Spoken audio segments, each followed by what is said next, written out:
one thing that we could do to kind of start us off, maybe we just go and do kind of a quick round of introductions. And, since I went and I said your name first, Corey, do you want to maybe go and get started? Just a quick round of introductions. Yeah, for sure. Hey, everybody, I'm Corey Frazier. I am an engineer and as well as a business development competitive analysis lead at Intel. As you can probably tell by the hat, which you probably can't because the ring light is making it awfully bright. You can't see the logo. But yeah, I do that in Intel as well. As you can see, I also have a background in space as well, and also a budding content creator on YouTube. So that's actually been a fun thing to get involved with. All right. Wow. And also, Corey, real quick, what is your, and this is not a fair question, so don't hate me for it, but what would you say is your favorite video game of all time? You can choose any platform. All time? That's not fair, man. I'm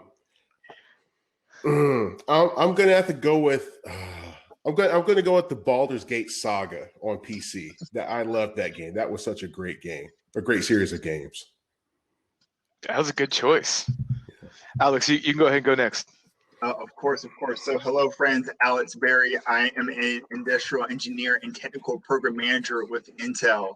So when you think technical program management, think of, I basically work with really technical folks, so software developers, coders, people doing major types of technology implementations at big companies, and I help keep them on track. I am both the cheerleader as well as the project manager, as well as I'm here to talk to all the people who sort of handle the money so that you guys can focus on what's actually important for work. So I'm kind of that sort of strange go in between, as well as I do a lot of teaching at Intel.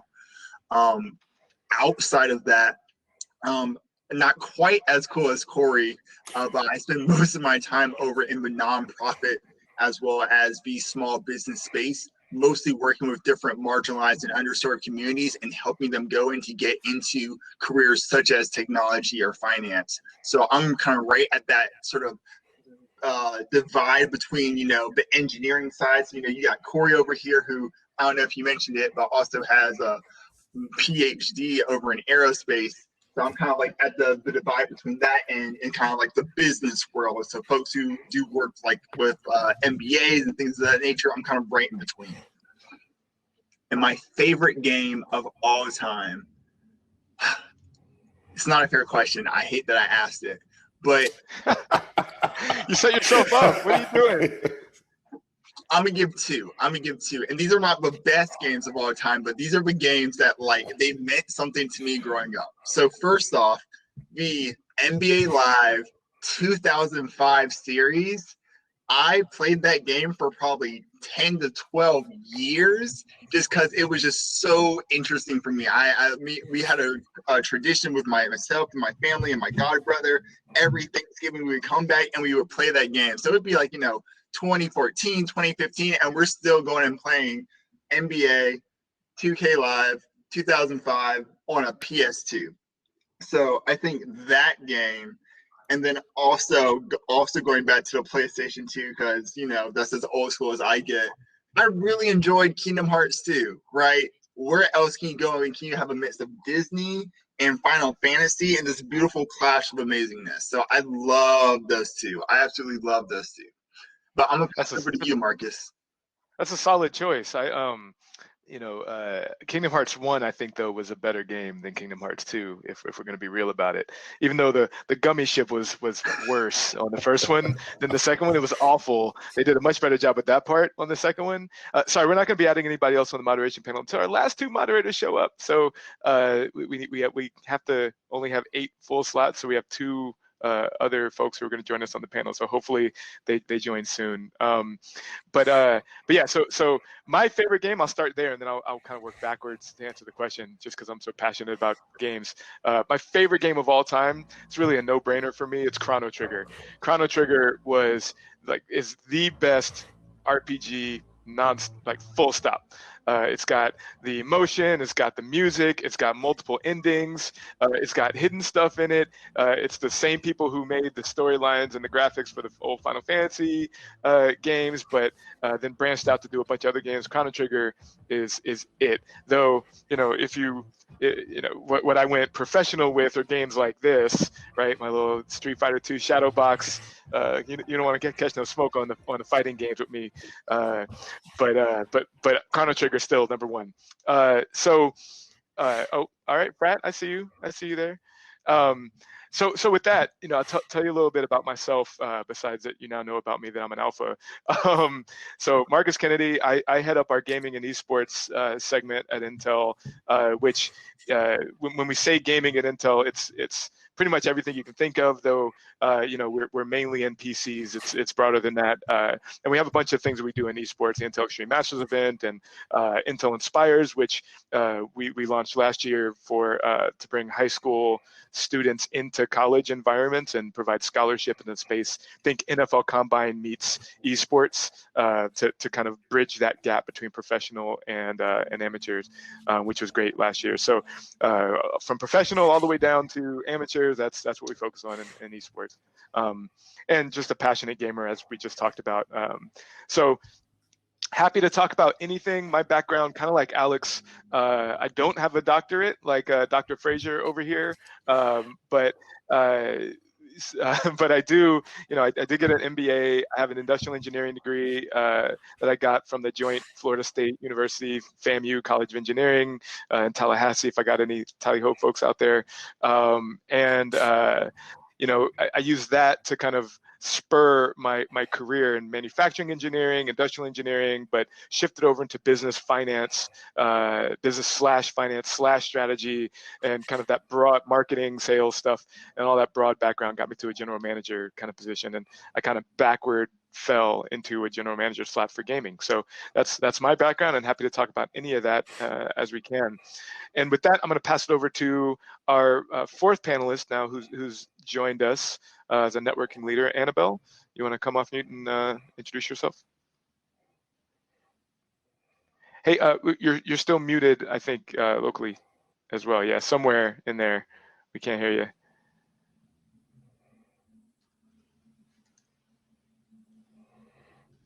You can sign. Well, while she joins again, we'll come back to you in a second, Annabelle. For now, we've got a couple folks who wanted to say hi too. So feel free to introduce yourselves. Let's start with you, Evan.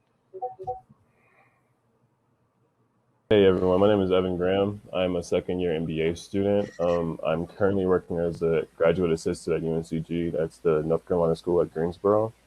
I just wanted to introduce myself, and I've been watching all the panels, and I really enjoy all the information that was shared today. So yeah, that's just a little background on me. Thanks for joining, Annabelle. We see you back. Can you come off mute? Yeah. Real quick. Can you hear me? There you go. Okay, I got you now. Yeah, perfect. you're good. Okay. Hello everyone. My name is Annabelle, or creatively Anzi, and I'm the founder of Meddling Gamers, which is a gaming community that promotes inclusion and diversity in the video games industry. So we put on panel talks, tournaments, and networking events as well. What's your favorite game?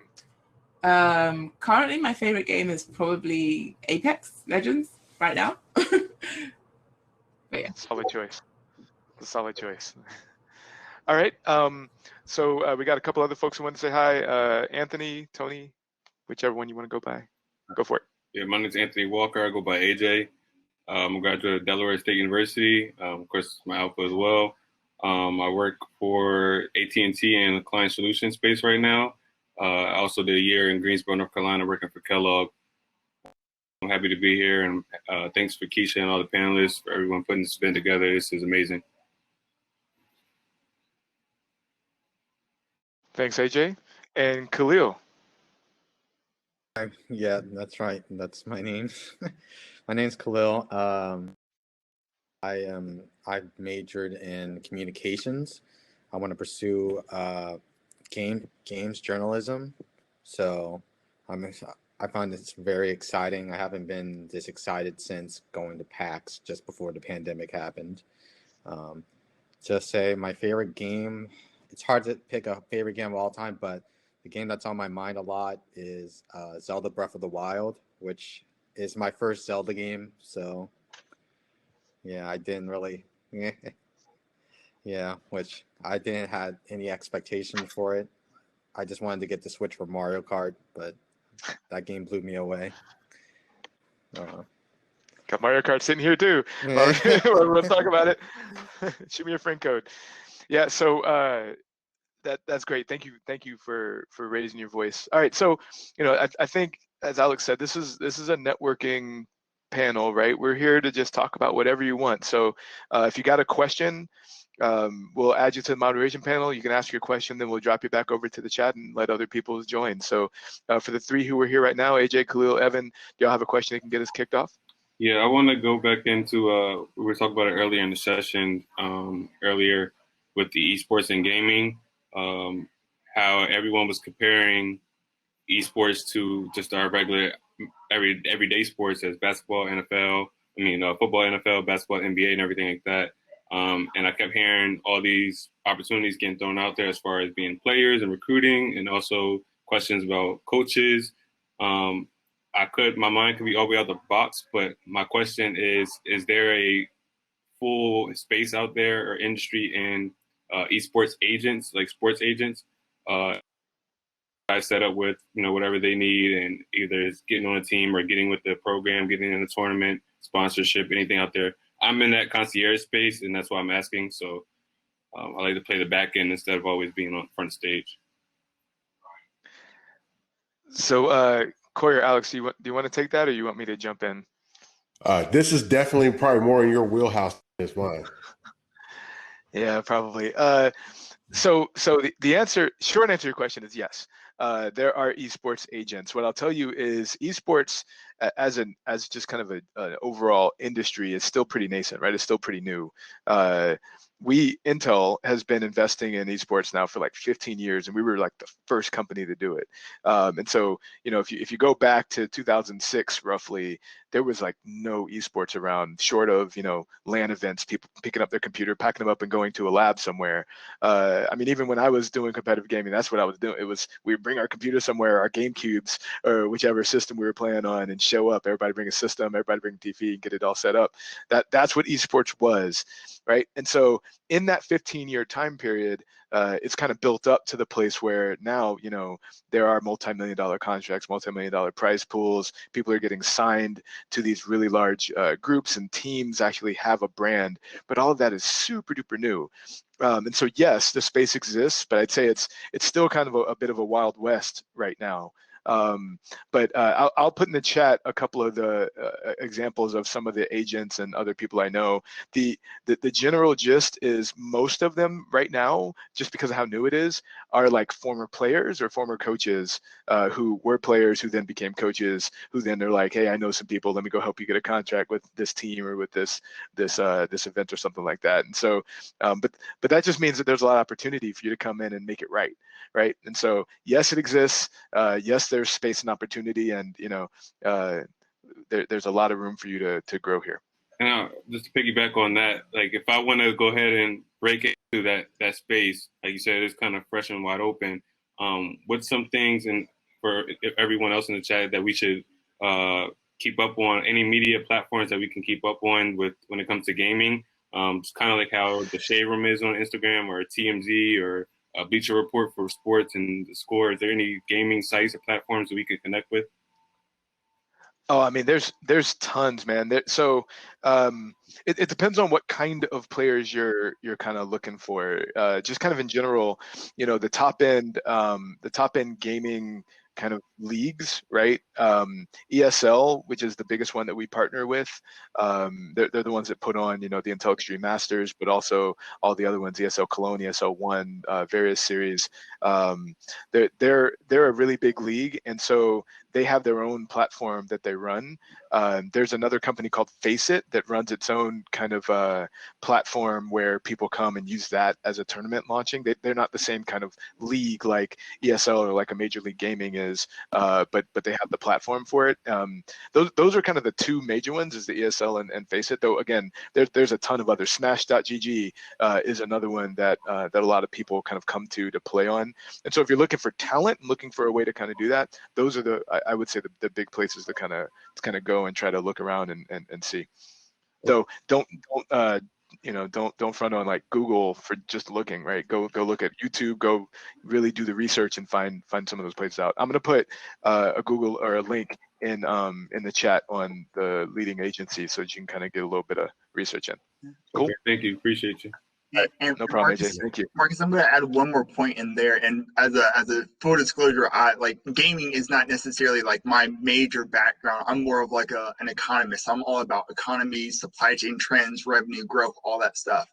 And one thing that I would have a lot of us going to consider as a potential outcome of this pandemic, where if you're of a major sports leagues, and let's like maybe focus our scope to America, right? So if you're NHL, MLB, NBA, and you're thinking about viewership, you're thinking about revenue, you're thinking about where your investment is. If you're, let's say, an ESPN, one of the things that you notice is, you're losing a lot of money overall. You're having to make some really kind of tough and very strategic decisions because you're not having fans in seats, right? You're not having people play.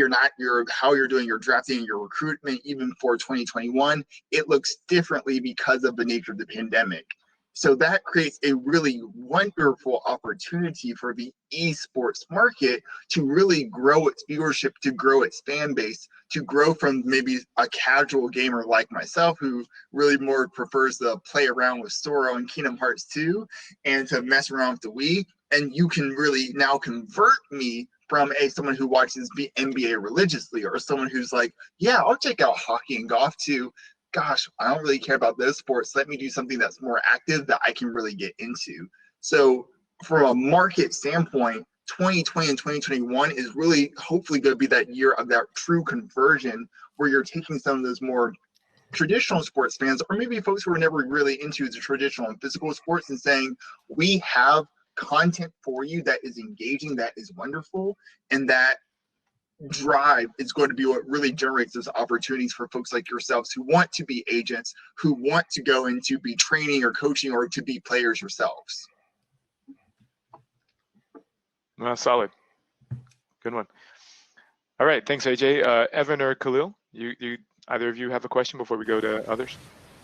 Yeah, just I said before, I'm a second-year MBA student, and I'm very fresh into making moves into the industry, namely just getting an internship.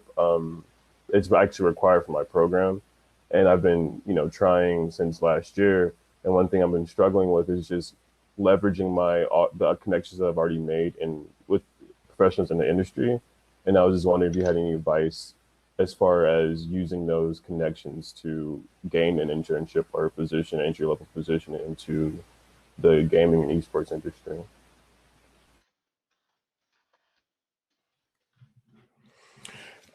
So just to speak more broadly, since I don't specifically deal with bringing people in for esports positions, but in terms of esports, in terms of being in that particular function, like many jobs, one thing you want to be sure of is that you've got some sort of online portfolio or some type of opportunity for someone to see what you've been able to do within that space.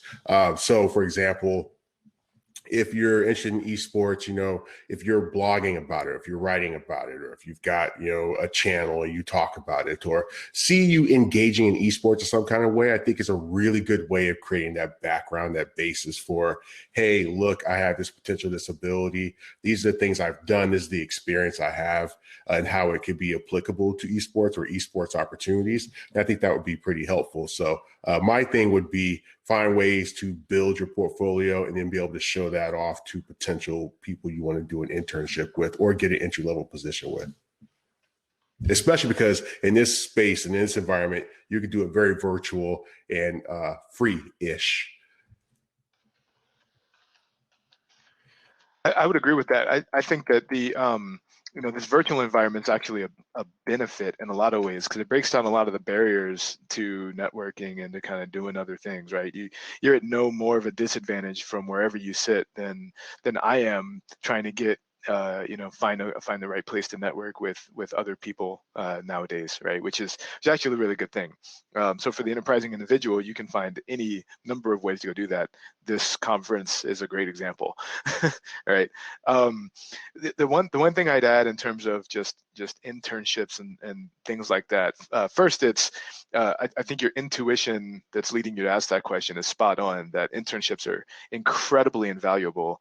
I did one every summer from the week after I graduated high school up until the summer before I graduated college, which was 5 summers. So I did all of those, and all of those helped me to kind of ease the transition into the working world and helped them kind of de-risk giving me a job, right? And so internships are fantastic, and finding the right ways to get in there are, I think, the right thing to do. There are lots of organizations that are out there that can help you too. You don't have to be on it by yourself. In my case, I went through the Inroads program, and Inroads, for those who don't know, is a great organization who is dedicated solely to helping minorities, all of us, finding a path into internships, business, math, engineering, science degrees, and finance as well. So look them up. They worked for me, and I know that they're still around because I engage with the local chapter here. Inroads, like E-N-D? Inroads? Inroads. Okay. INROADS. Here, I'll put it in the chat window. I appreciate that. Boom. Thank you. No problem. And real quick, Annabelle, I would love to get you in here on this. Could you maybe go and talk to us about like how the networking goes and works specifically in the gaming world, and especially going and running your own kind of gaming community? Could you maybe talk a bit about that? In terms of networking, obviously it's a bit different now because we're all inside, but so we've sort of had to change the way people network. It's a bit more difficult, I feel like, online, because in a room you just go up to someone and you're just like, hey, and then you sort of strike up a conversation. But I feel like people shouldn't be afraid to, maybe if you've seen someone post something on Twitter or Instagram, and just DMing them, because that's how I've made a lot of the connections I've made online now. I mean, the most they can say is no. And my sister has this saying, it's no until you ask.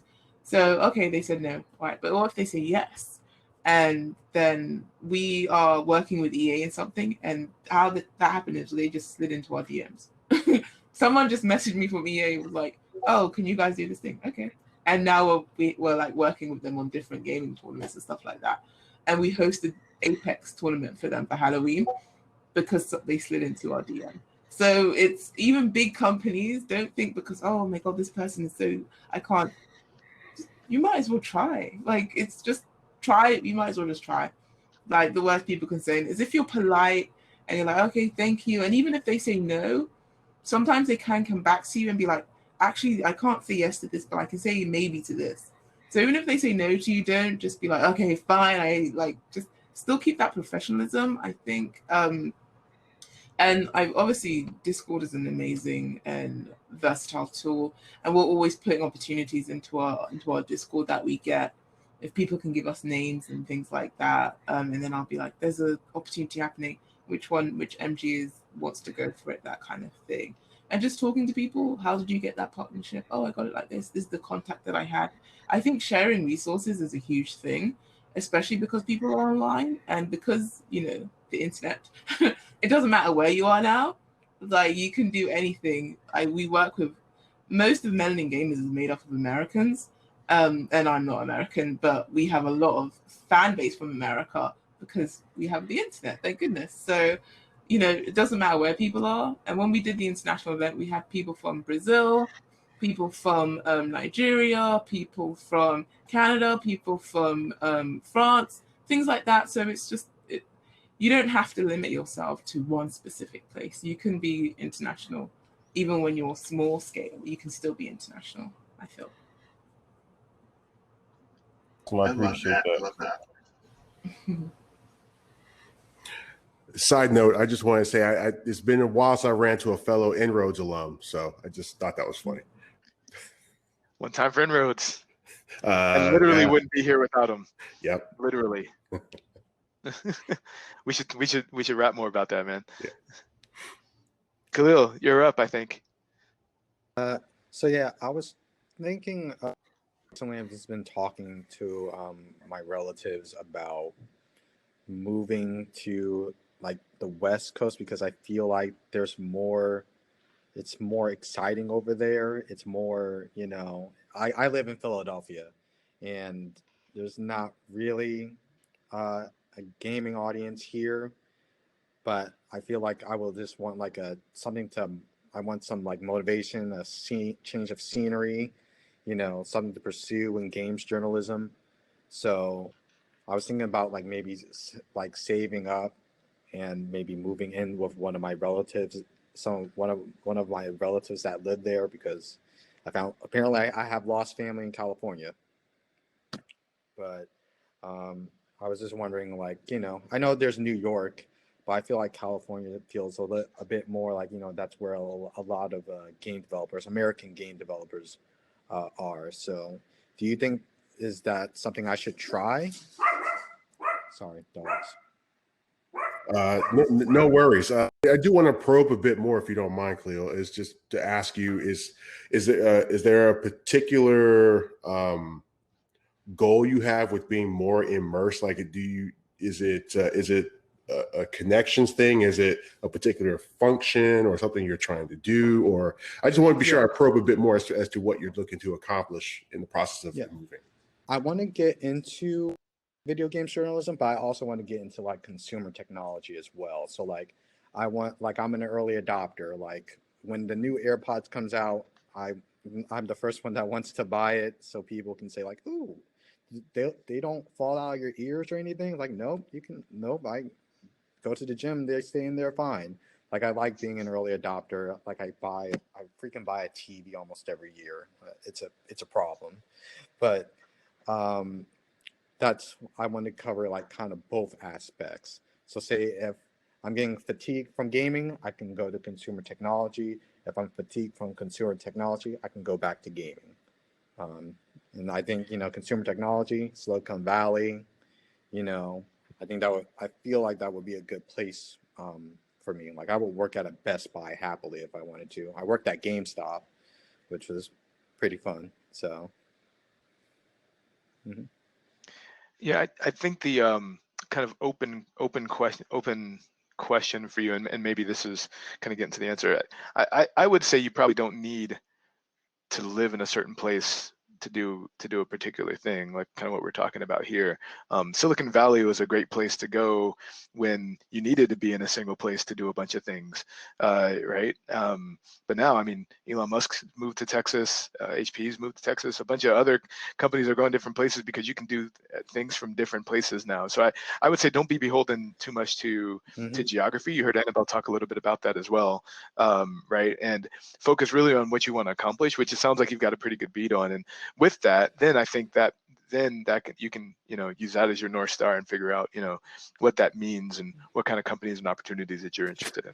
Yeah, I heard about Texas, but then I saw the winter storm and I was like, okay.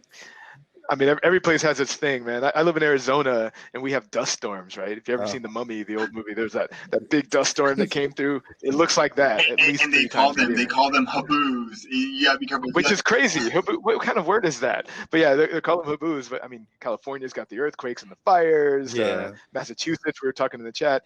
We got snowstorms, blizzards, and you know, you get something everywhere. You pick your poison, really. So I would just say figure out where you want to live, but start with what you want to do. Gotcha. And maybe as another kind of quick point to that before we go and we bring up our next question, you also got to really, really take some time to really go and to think not just like what's a good decision like for today, but also for like what we can reasonably understand about the future, right?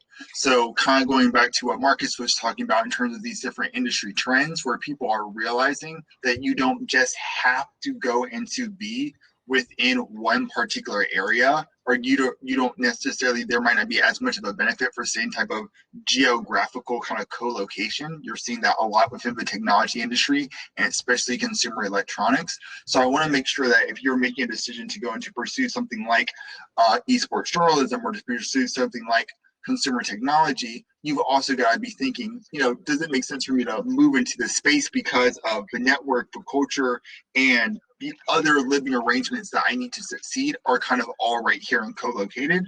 Or is it like I need to be able to have the amount of income where I can fly to CES and be working a contract to cover that every year? Or that I want to be and have a certain relationship with someone who will pay me as an esports journalist to go, and they will actually send me to the places, and then I live wherever I want to live, right? That's why I want you all to really, really be thinking about, so we're not making like big, crazy life decisions that might not actually be getting us closer to our goals.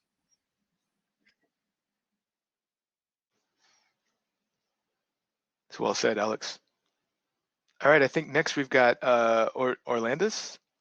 Am I saying that right? Yes, thank you. All right, no problem. You're up. Might be a question more for Alex is hearing what he's talking about.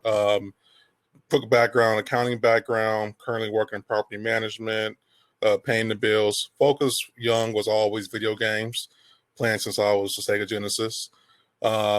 Goal was to maybe dream goal was maybe Nintendo fanboy. Sorry, I'm gonna have to cut you off right there. I just can't. We just can't keep going. Red or blue? Fantasy Star over Final Here, go Fantasy. Fantasy Star always comes You're first. That's a solid choice though. But Back and forth on the Saturn was. Oh, sorry, I'm interrupting. No, keep going. Keep going. Keep talking. So goal was at some point young. I fresh out of high school, CFO for a video game company. Now I'm like, okay, it might be possible, but other accounting jobs. Right now I'm taking a economic econ 2, which is macroeconomic, which is really interesting for me right now. And going back to school for my bachelor's degree at some point. But kind of so for the CFO is a lofty goal, but what else is it to lead to that accounting background for somebody who has accounting major? And so just to make sure that I got your question correctly, are you saying for yourself, if your ultimate goal is to, let's say, to be a CFO of a company, would it be helpful to have that accounting background? Is that what I'm hearing? Kind of, if I can't get a CFO, what else would be good for accounting positions in video games? We always hear, program developer, artists, but the business side, you don't hear about as much, and it's always behind the scenes. I'm with you. So first off, I love this question. Again, my background is in financial engineering, so I love this because, friends, if there is a market behind it, there are business folks behind it. I don't care if this is art, if it's graphic design, if it's video games, like there's got to be money coming in somewhere, and that means someone has to be keeping track of that. So a few things for you to think about just in terms of like the names of what those careers are going to sound like. They are actually going to sound like literally accountant. It's going to sound like financial manager. It's going to sound things like, business operations, especially if you're working maybe as like imagine if there's a division of developers, right, for Riot Games, right? They're going to have someone who literally is in charge of figuring out how much money do we need to have to support the development of the next League of Legends or the next Blizzard games or whatever, right? So oftentimes you going and having that interest and that passion for the gaming world, that helps you with that cultural fit, right? It helps you go to a Blizzard games, or it helps you go to an EA and say, look, I get the games and I have a technical skill set that all of your other folks who get the games do not have. But there are a standard level of like actual financial related positions that a business has to have, as well as taxes. No one likes to talk about taxes, but in this weird kind of distributed economy where people are working from all over, the tax accountant piece of that is actually increasing, because now it's not like everyone works in California or everyone works in Denver. It's I got someone in Hawaii, I got someone in California, someone in Denver, and the more states that businesses operating across, the more accountant nuances you have to have and be considerate of. I love that answer, Alex, and let me just add one thing to it. So the panel this morning, we got a similar kind of question around education, career paths, and how those two things kind of interplay. And I'll just, I think it's worth repeating that the degree that you get isn't necessarily the life you're going to choose, right? So don't let your degree kind of pigeonhole you into a place, right? Choose to learn what you want to learn about. Choose to learn what you're passionate about. Choose to learn where what interests you. But that's not going to make your career path, right? I have an industrial engineering degree, and I spent maybe 4 of my 20-year career doing industrial engineering, roughly. Right? The rest of the time, it's been all about business strategy. I did some finance for a little while and never had a finance degree until I got my MBA, which I did after I joined finance. And like so don't get so caught. I know it's easy to do when you're in school, kind of tying that degree and your programming out into the job that you're going to get. It's super easy to do, and it makes sense that you would do it. But I can't let anybody walk out of this room feeling like you have to go do what your degree says you're going to go do, and that if you get it wrong, that somehow everything's going to go bad, right? Because you're not able to get the path that you want. I'd say, if you know what you want to do, ultimately, your degree is a stepping stone in that direction, not the whole path. Yeah, and I wanted to piggyback off of something Alex said, but I think Adam actually made a great point, which was one of the opportunities I was going to mention in the chat, that there are adjacencies around gaming, just even beyond working for a game company, but still being involved in games and wanting to be in the business side. Like you could be doing analysis, like looking at things like National Purchase Diary, NPD, looking at sales figures, numbers, but you're involved in, the different technologies, gaming, you're going to CES, you're being able to interact with the companies because you're an analyst. You get to look at the industry and analyze things.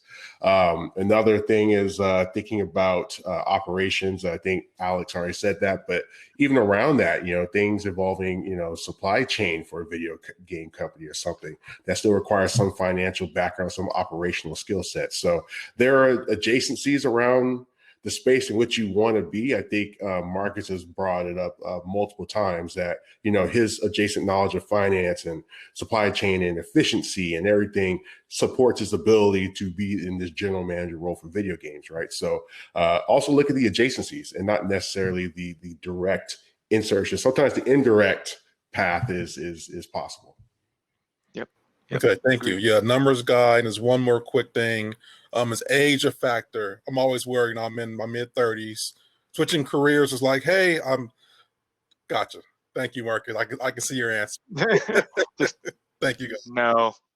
No, in and around my team, right? And so just to put some numbers around it, right? It's a $5 billion business, and that's just the stuff we sell, supporting into an ecosystem that's about $200 billion, right? So supporting that business, we've got people in and around my team, very direct reach, like one person in any direction, ranging from 23 up to 50 plus. So doesn't matter. Find the thing that you're good at and show people that you're good at it, and you'll find ways to add value. Doesn't matter how old you are. Thank you for the question. Kobe, you're up. Guys, so my question relates to that. I'm Kobe. I'm a junior marketing major at the University of Pittsburgh. I have a background in data analytics and entrepreneurship. And so my question is, especially like on the business side of things, how have you seen analytics used in decision making?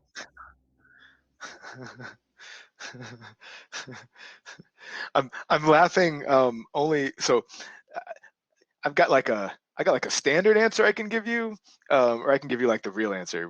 Which one do you want? Do you want like the standard? Let me do both. I'll give you both. I'll give you both.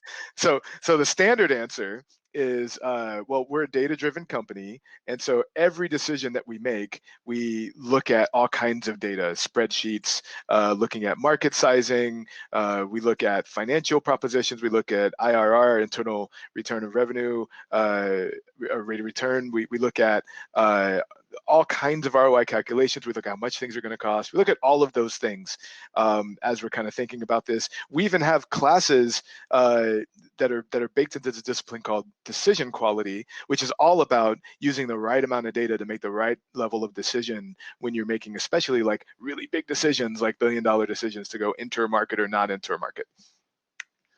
How'd that answer feel? Did that answer feel okay?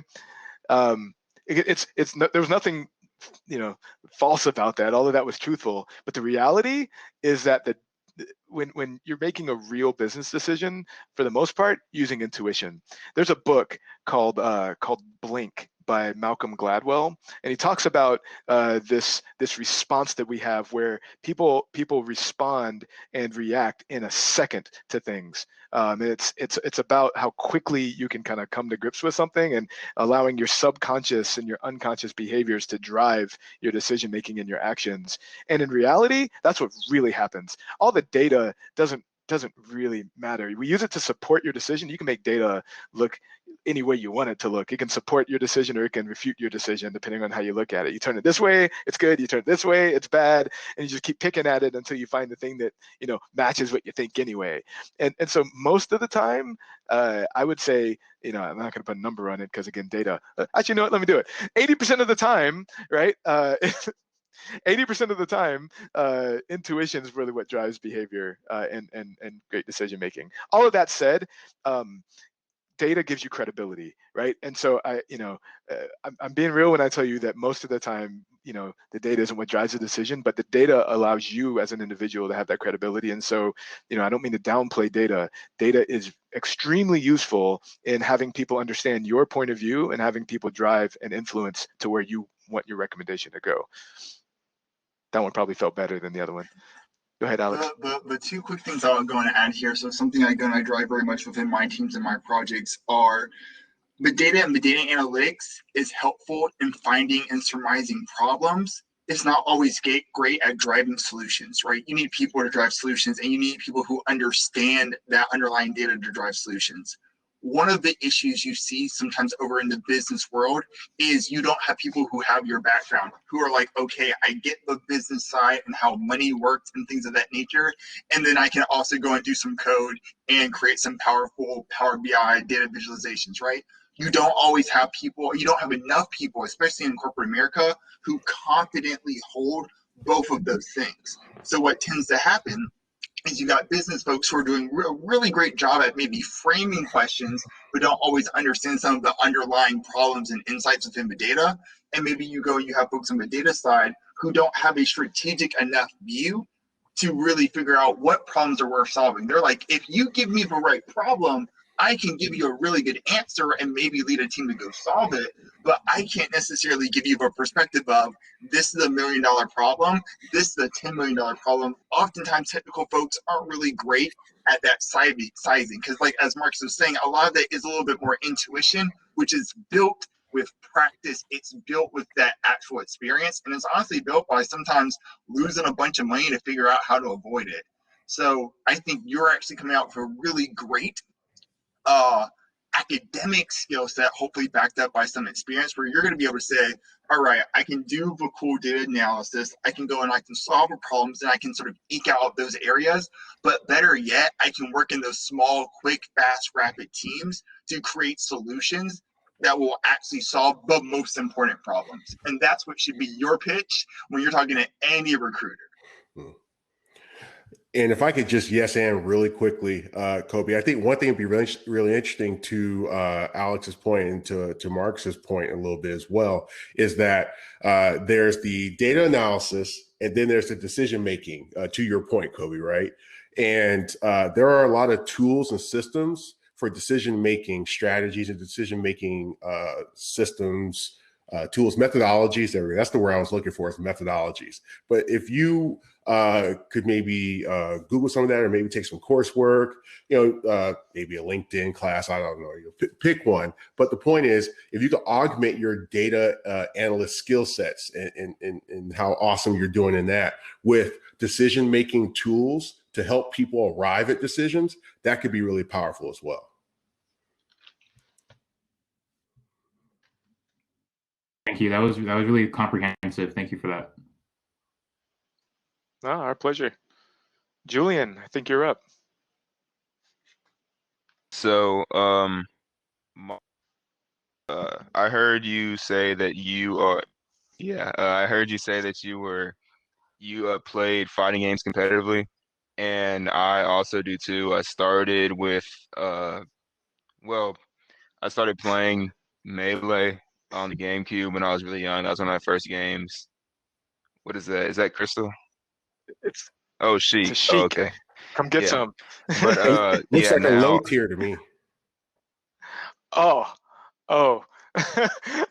Sorry, them's fighting words. Sorry, go ahead, Julian. We're but, we're interrupting that's you. not true, by the way, Corey. Some nonsense. But Right, he's with some nonsense for me. yeah. But Go ahead, Julian. I play Ultimate now. Uh, I do a little bit of DBFZ and MK11, but mostly Ultimate. And I've like been to tournaments. I played players that are like ranked in my state and everything. I won my like right before lockdown started, like literally the day before bars and restaurants closed down. I won. But basically, my question is like, I don't want to be a competitor when, you know, as a career. So is there any way I can use this experience I have and like my history in the FGC and being a competitor, even though I'm not a pro player, to my advantage when I want to get a job in the gaming industry somewhere else besides competing? Yeah, so let me, and I'm going to answer your question very directly, but I'm going to broaden it a little bit as well for everybody. So think about, when you're going to get a job and you're leaving college, or whenever you're going to get a job, whether if you're already out of college or leaving one job going to another, doesn't really matter. You are the sum total of your experiences, right? And that is what you're bringing to that opportunity. Not just your degree, not just your previous job experience, but everything, including your extracurricular activities. I'm gonna give you two quick stories, super duper fast. One, I mentioned offhandedly that I did finance as well without a finance degree. And the way I was able to do that was because I had a manufacturing background. The finance people were looking for somebody who could help them lower manufacturing costs. And so they needed somebody who could understand manufacturing. But I also, outside of Intel, ran my own personal finance firm. So it was a hobby of mine. I started it up, and I've always liked personal finance, always invested. People came to me, and I was like, yeah, okay, I guess I could do this. And so I told them, hey, I got the manufacturing background, and I don't know corporate finance, but I know personal finance. Can't be much different, right? And it let them, it de-risked me enough for them to take a chance on me, and that's how I got my MBA, because they helped pay for it, and then that helped lead directly to my career. So outside and inside. Right. The second example there, the current job, my gaming GM job, right? Running this gaming business. I would not have this today if it weren't for my former hobby as a professional gamer, right? And the reason I know that is because when they called me up, literally the guy who hired me into this job called me up. He was like, hey, you got a lot of great experience, but you have a real passion for gaming. Passion for gaming doesn't mean anything anywhere else in Intel, literally nowhere else, right? In my data center jobs on servers, nobody cared. In my Internet of Things jobs, when I was talking about edge devices and modernizing manufacturing or modernizing retail front store, nobody cared about gaming. When I was in manufacturing and we were running wafers, nobody cared about gaming. But the guy who wanted me to run the gaming business looked at all of that background and thought that it was my passion for gaming that put me over the top, that made me the best candidate for this job. And he knew about that because he and I had been talking for a long time. Never worked for the guy, but we've been talking for years, and he just knew me and knew who I was inside and outside of this company. So two great examples, I think, of my experience outside of Intel, like my not getting paid job, right? Having everything to do with how I got my actual corporate job. I hope that helps. I'm sure Corey and Alex have kind of similar, or Annabelle have similar examples of kind of that intersection. Yeah, I mean, just to be very brief, I think Marcus gave a very comprehensive answer, right?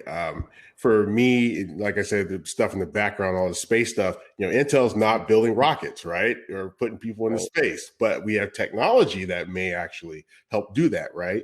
And actually, for me, it even wasn't that piece. It was the operational background in the space program that I had, and the other leadership and technical engineering roles that I had that got me the opportunities to work at Intel in the manufacturing space, and then later in the data center space as an integrator, which was the role I had in the space program before, and then on to other things. So to Marcus's point, you are a holistic being where there's no one bit of your career or your knowledge or experience that will define your abilities in your career going forward, or the opportunities you'll have going forward. There's a sum total to all of your parts that will give you that opportunity for sure. And the only other thing I'll say is that for folks who are trying to figure out, okay, I love the strategy. I want to have that Marcus story. I want that Corey story. How do I get it with what I have now? I just threw in a link to a chat of a relatively a worksheet that will help you be a little bit more introspective. It will help you go into sort of take some of the experiences that you have right now, map them out, and will help you actually tease out what are those skills. So like if you're a Twitch live streamer, okay, that's communication skills. That's entertainment. That's ability to almost improv, if you will. I can use that. I can sell that. I can pay you for that, right? What kinds of things you want to really be thinking about, and not just of gaming, your volunteer work, how you go and show up for class with stuff that you've been studying in your free time, as well as in a more structured environment. Oftentimes we get way too balled up in the, okay, I do this and I want to go here. And so the spreadsheet goes is just one somewhat simplistic thing that you can go to start to eke out the language of how do I take what I have and map it over to where I'm trying to go. It'll take like an hour to do in a weekend. Good, Alex. Annabelle, looked like you wanted to add as well. Like at this point, I'll just reiterate what everyone is saying. It's going into this. I don't even know if it's a career for me but I guess it kind of is. I studied English literature at university, and of course that has a lot to do with, I guess, some of the things we do, writing things, articles when we're interviewing people. You have more transferable skills, I think, than you realize. And when you are applying for something or you want to do something, you have to sort of remember, actually, I do this, I do that. As you mentioned, being a streamer, you have to have so many different things. Multitasking is one of the things you have to do as a streamer. You're checking chat, you're playing the game, you're talking to people here, you're talking to people there, you're shouting at people, you're doing so many different things. And also you have to understand, like, my understanding of technology has gone up. When we were building my PC, I didn't build it myself, but actually understanding this process of that. And now I understand these things. I understand how to use OBS. I understand how to use this. I understand.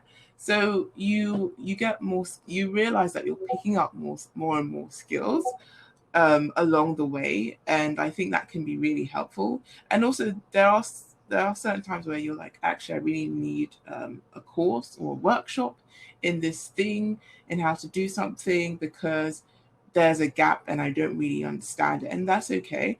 And I feel like there's a lot of courses online, or a YouTube. I mean, that's how when we were doing the Meddling Gamers, the website before, I literally just watched a YouTube video to be able to learn how to create a website. And even if I can do it, I feel like anyone can do it. I watched the YouTube can teach you almost anything. Like that, I will stand by that. YouTube can teach you basically anything. My sister is studying medicine, and most of her studying is from YouTube, which is insane. So, and she's really good at what she's doing. And so, like, you barely need school anymore.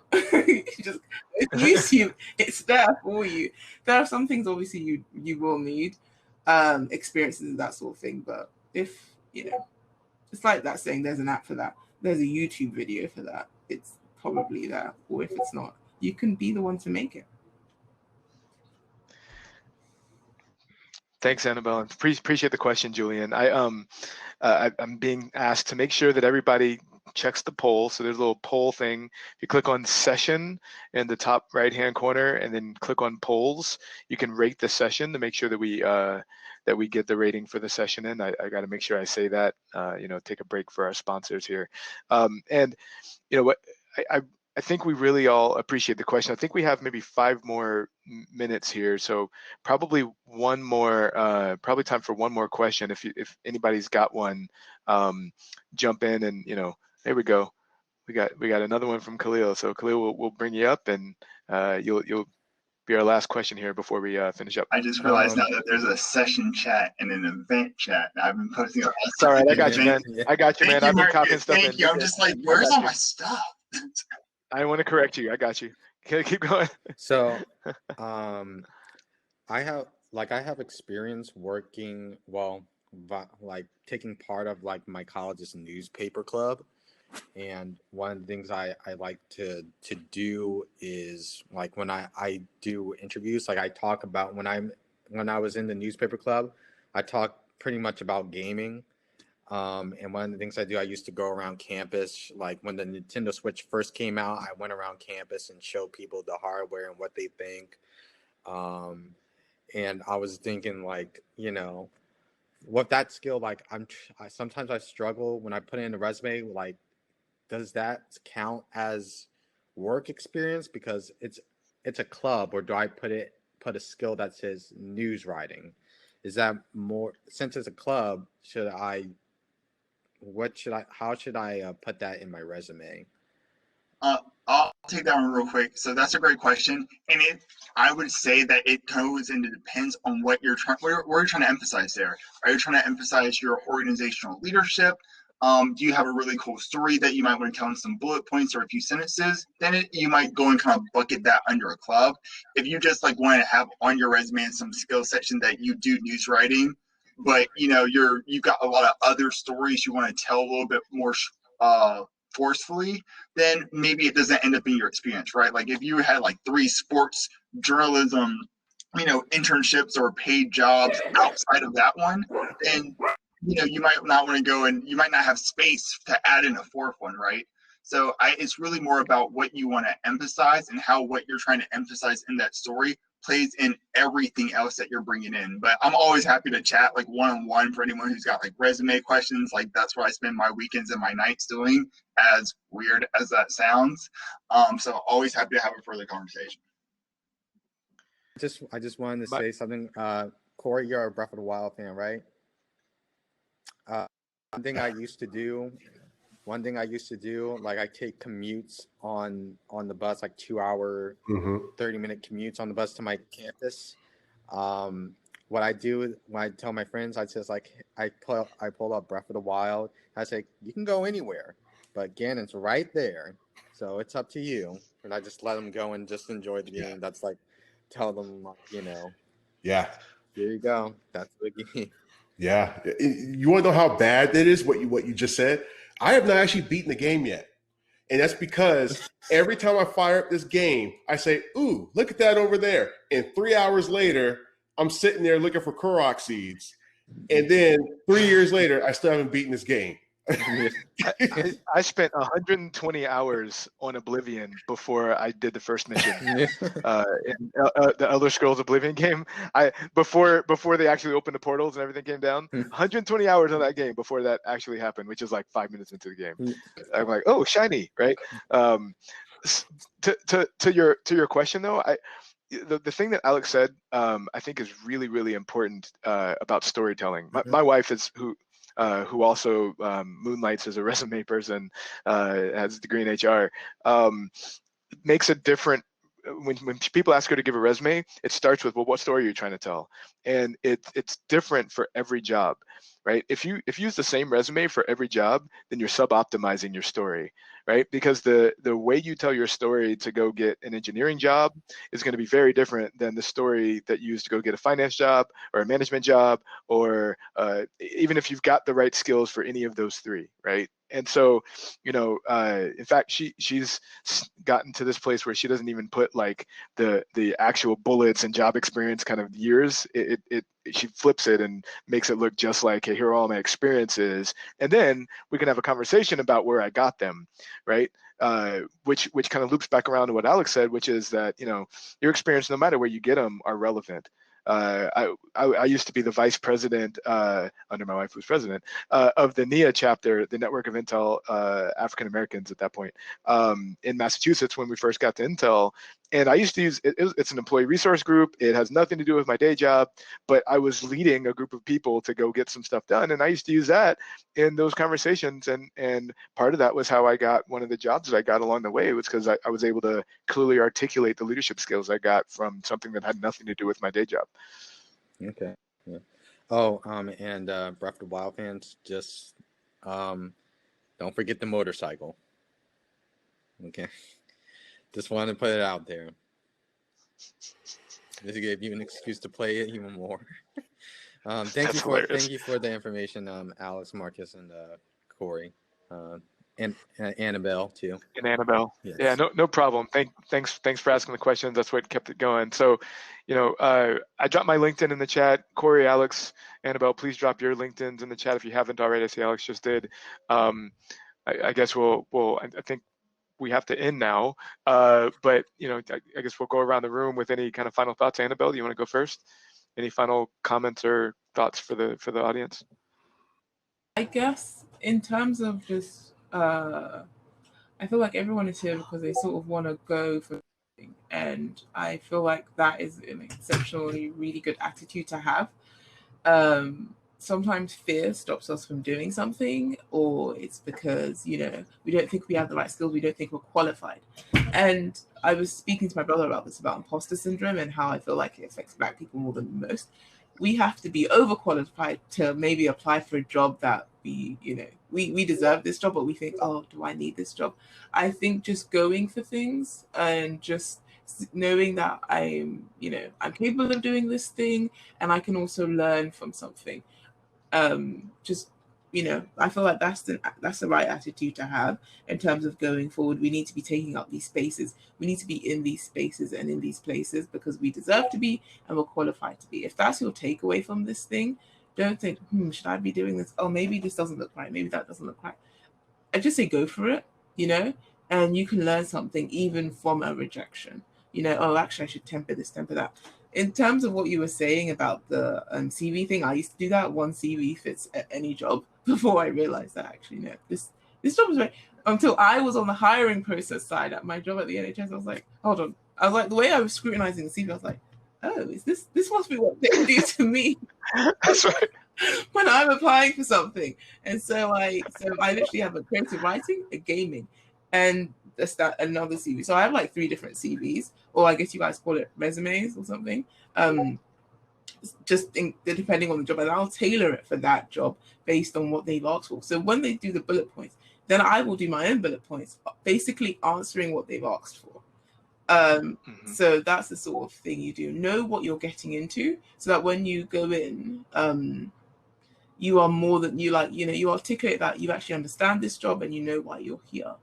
And also that you deserve to be here too as well. So there's that. A second, and thank you all so much for today, Corey, Marcus, Annabelle, Alex. I cannot tell you how my heart is warmed with the time that you've given us on a Saturday and helped us to make history with Black College Con today. You made some really good points. There's a couple things I'll recommend.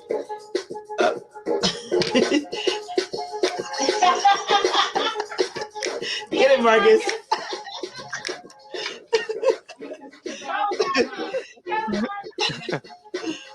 Hey, tell Sean to turn off. And then tell Sean to leave. I mean, you can keep it playing. That's fine. It's our pleasure. Look, that's Sean with the "It's Time to Go" music. But we hear you. We're wrapping up. No. What I was going to say is, if somebody tells you no, ask them why. What could you do to improve? What are some opportunities so when I get this chance again, that I can make sure I don't make the same mistakes? And I want to improve and get better. So the next time I have an opportunity for that job. And I want to thank Intel, Marcus. You're one of the first companies to believe in BCJ as a new organization and support us. So I thank you. And what you're doing today, hats off. You've been with us all day today, and I thank you and I appreciate you. So we're going to record all these sessions have been recorded. We're going to put it up on our YouTube and also on our website. And we'll send an email out to everybody to let them know once the recording's up live. We're going to download them and do some edits, and then we'll put them up on our YouTube page and on our website. So thank you all so much. We appreciate you. Everybody have a good night, a great weekend. Thank you for joining us at Black College Con. Enjoy the rest of your Black History Month. Thank you. Thank you. Bye, everybody.